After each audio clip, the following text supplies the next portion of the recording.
ఈరోజు మనం 6th నుంచి 10th వరకు కవి పరిచయాలు కవుల గురించి తెలుసుకుందాం ఒక సింపుల్ ట్రిక్ ద్వారా. ఫస్ట్ చూడండి 6th క్లాస్ చూద్దాము. ఫస్ట్ లెసన్ ఏంటంటే అభినందన పాఠాన్ని రాసింది ఎవరు? శేషం లక్ష్మీనారాయణ.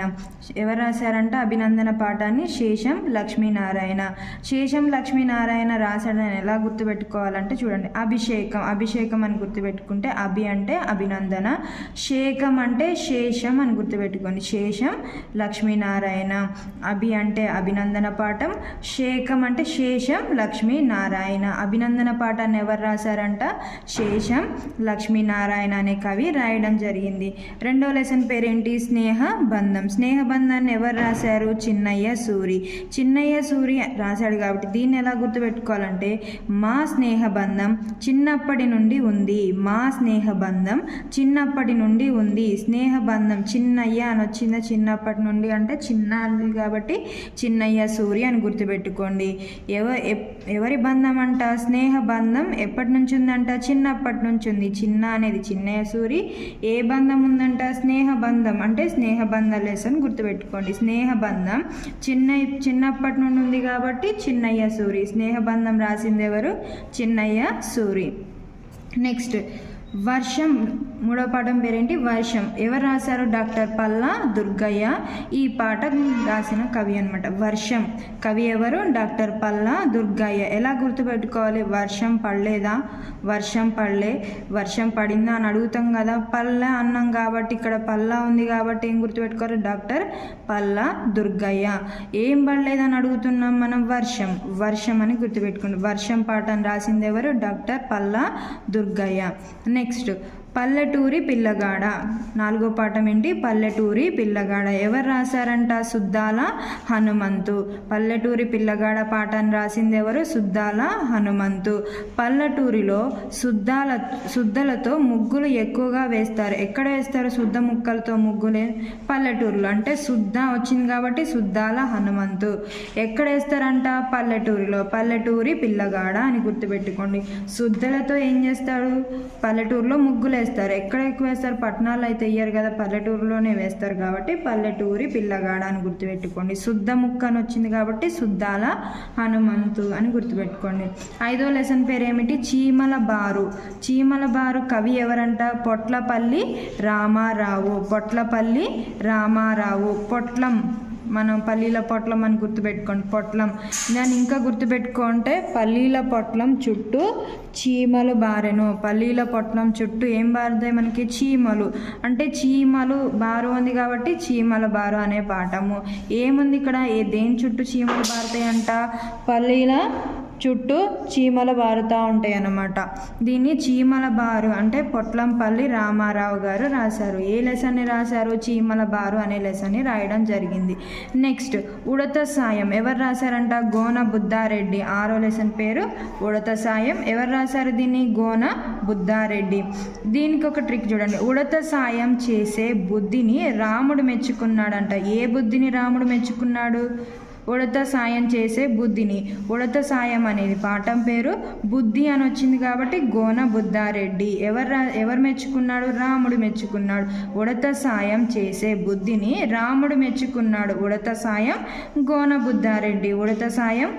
బుద్ధారెడ్డి. నెక్స్ట్ ఏడో లెసన్ పోతన బాల్యం. ఎవరు రాశారు? డాక్టర్ వానమామలై వరదాచార్యులు.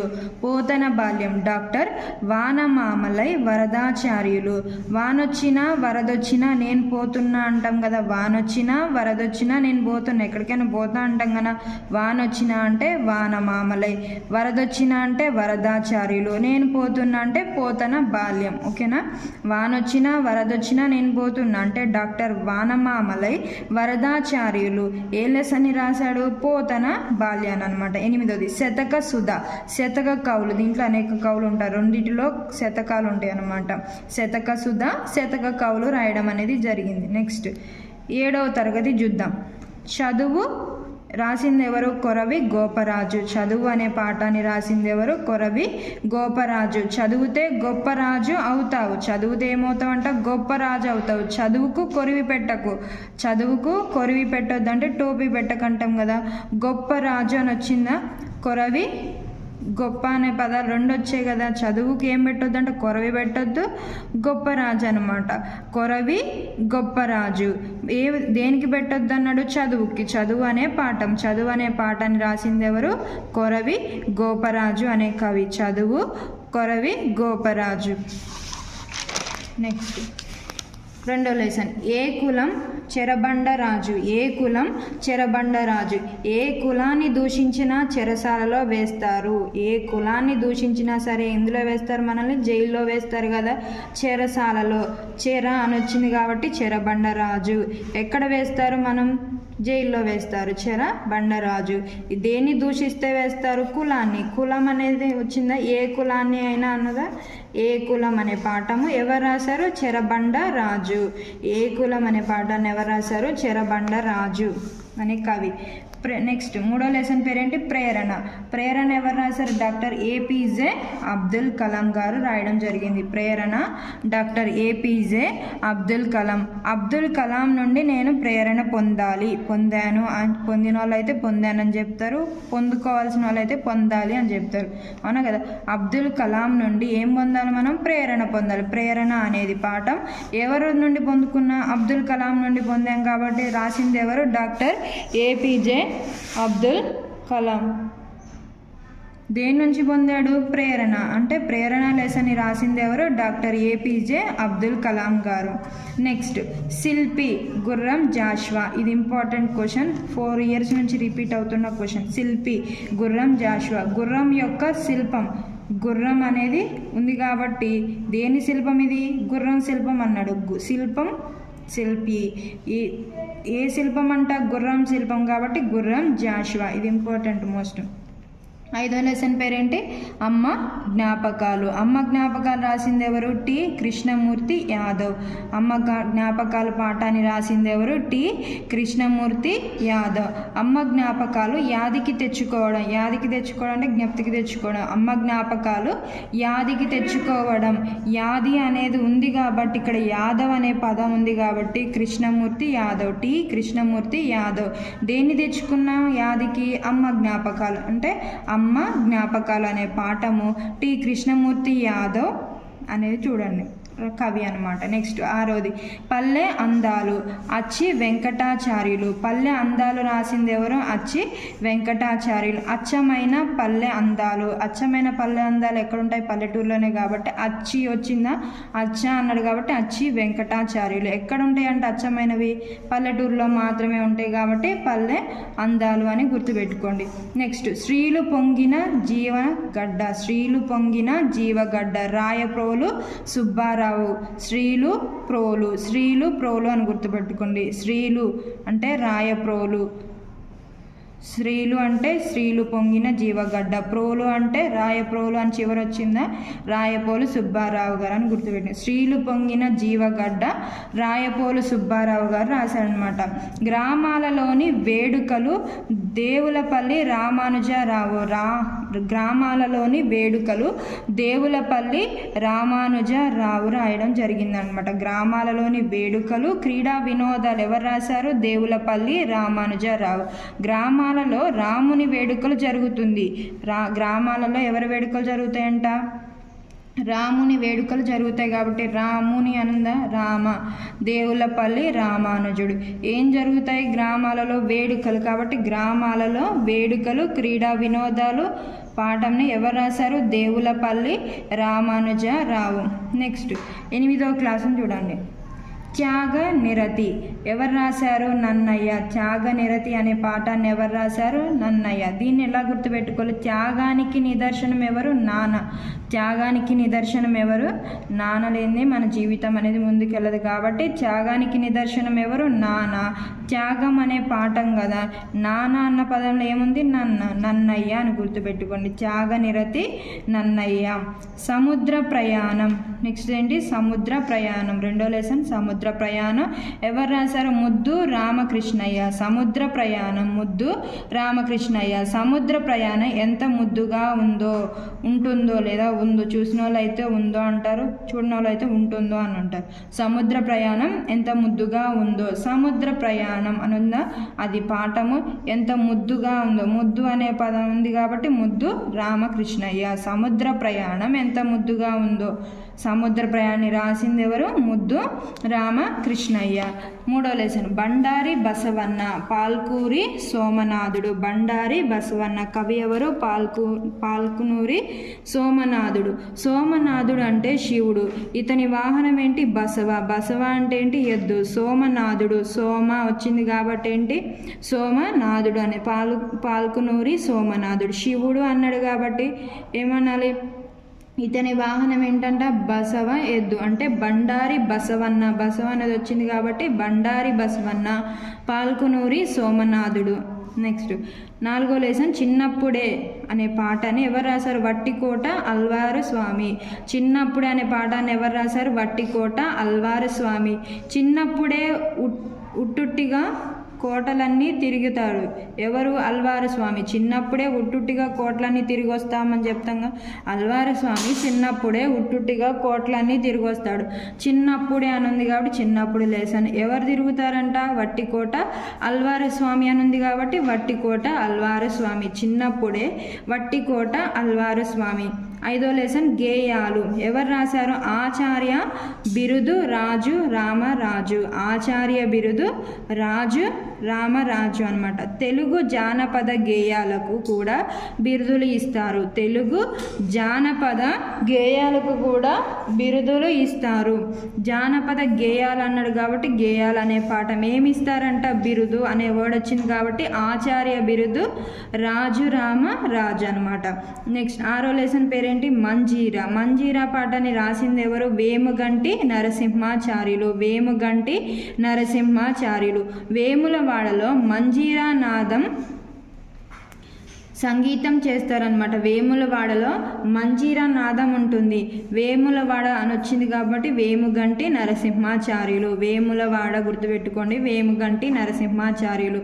మంజీరా నాదం, మంజీరా నాదం ఎక్కడ జరుగుతుంది? వేములవాడలో. కాబట్టి మంజీరా ఎవరు రాశారు? వేముగంటి లక్ష్మీ నరసింహాచార్యులు. నెక్స్ట్ ఏడోది అమరులు. అమరులు పాఠాన్ని రాసింది ఎవరు? ఆచార్య రుక్మిరుద్దీన్. ఆచార్య రుక్మిరుద్దీన్. రెండిటిలో రు అనే అక్షరం ఉంది కాబట్టి రు అని గుర్తుపెట్టుకోండి. అమరులు ఆచార్య రుక్మిద్దీనులు అని గుర్తుపెట్టుకోండి. రెండోది కాపు బిడ్డ, గంగుల సాయి రెడ్డి. కాపు బిడ్డ, కాపు రెడ్డిస్లో కూడా కాపులు ఉంటారు. కాపులను కూడా మన రెడ్డిలు అని పిలుచుకుంటాం కదా, కాపులు కూడా రెడ్డిలు అంటారు. కొంతమంది కాపులను కూడా రెడ్డిలు అనవచ్చు అనమాట.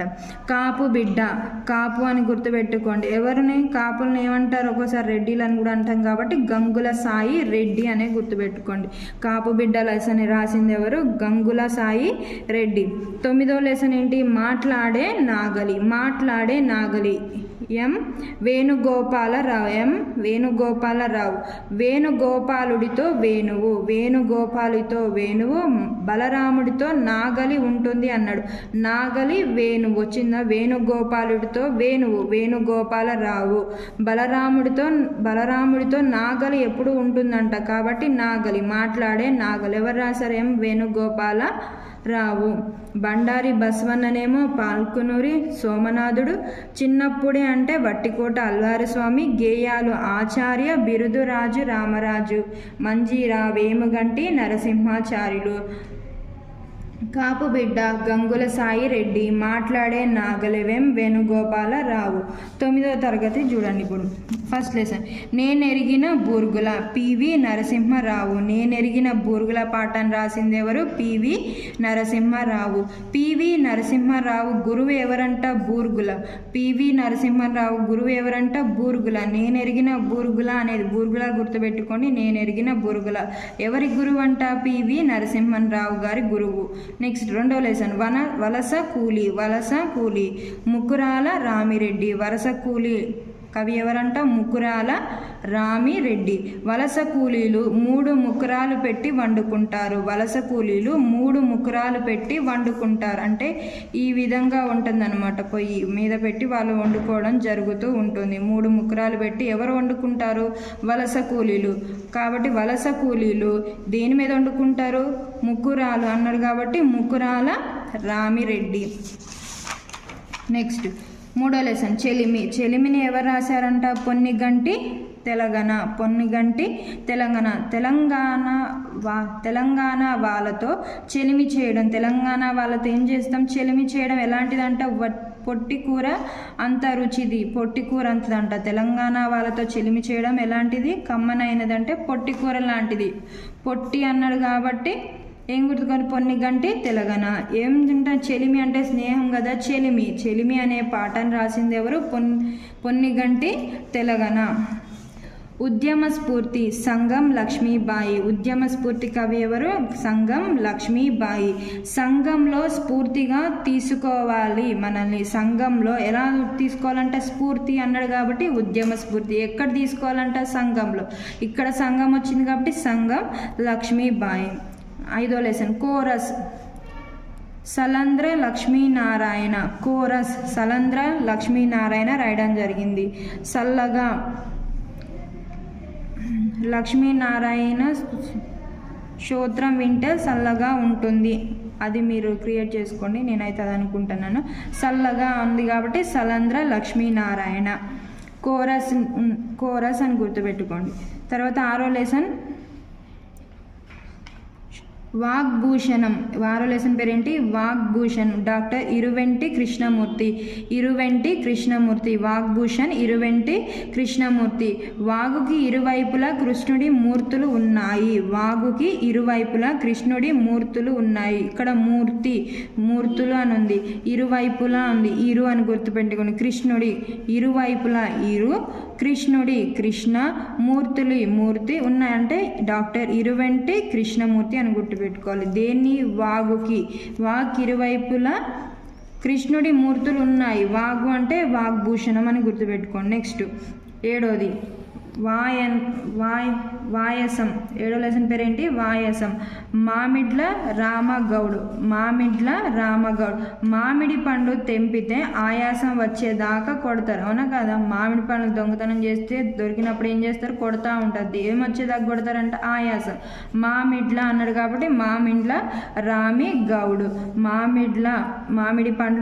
మామిడ్ల రామగౌడ్. ఆయన ఏమొచ్చేదాకా కొడతారంట? ఆయాసం. ఆయాసాన్ని వాయాసం కూడా అనొచ్చు కదా. వాయాసం అనే పాఠాన్ని ఎవరు రాశారు? మామిడ్ల రామగౌడ్ అనే కవి రాయడం జరిగింది. తీయని పలకరింపు ఎవరు రాశారు? ఇల్లందుల సరస్వతీదేవి. తీయని పలకరింపు ఇల్లందుల సరస్వతీదేవి. మా మేడం సరస్వతీదేవి తీయని పలకరింపు. మా మేడం ఎలా పలకరిస్తుంది అంటే ఎప్పుడు తీయగా పలకరిస్తుంది అనమాట. ఏ మేడం అంటే సరస్వతీదేవి మేడం అనే వారు తీయగా పలకరిస్తారు. తీయని పలకరింపు సరస్వతీదేవి. ఇల్లందుల సరస్వతీదేవి. ఏ లెసన్ అంట? తీయని పలకరింపు కవి. తీయని పలకరింపు ఇల్లందుల సరస్వతీదేవి. నెక్స్ట్ 10వ తరగతి చూడండి. ఫస్ట్ లెసన్ దానశీలి. బమ్మెర పోతన. దానశీలి కవి ఎవరు? బమ్మెర పోతన. దానం చేయడానికి పోతున్నా. నేను ఎక్కడికి పోతున్నా? దానం చేయడానికి పోతున్నా అన్నాడు కాబట్టి బమ్మెర పోతన. ఏం చేయడానికి పోతున్నామంట? దానం చేయడానికి కాబట్టి దానశీలి. దానం చేయడానికి పోతున్నా. దానశీలి కవి ఎవరు? బమ్మెర పోతన. నగర గీతం అల్లిశెట్టి ప్రభాకర్. శిల్పి శెట్టిని చూడడానికి నగరం పోతున్నా. శిల్పా శెట్టిని చూడడానికి ఎక్కడికి పోతాం మనం? నగరానికి పోతాం. అసలు నగరానికి ఎందుకు పోతాం? ఆమె పల్లెటూరులోకి, సినిమా యాక్టర్ కాబట్టి పల్లెటూరులోకి రాదు, నగరాలలోకే వస్తుంది. పట్టణాలు, నగరాలు కాబట్టి శిల్పా శెట్టిని చూడడానికి ఎక్కడ పోతున్నాం మనం? నగరం. ఇక్కడ నగరం వచ్చింది కాబట్టి నగర గీతం. ఎవరిని చూడటానికి? శిల్పి శెట్టిని. కాబట్టి అల్లిశెట్టి ప్రభాకర్. నగర గీత పాఠం ఎవరు? అల్లిశెట్టి ప్రభాకర్ అనే కవి రాయడం జరిగింది. నెక్స్ట్ 3వ లెసన్ జీవన భాష్యం. శ్రీ నారాయణ రెడ్డి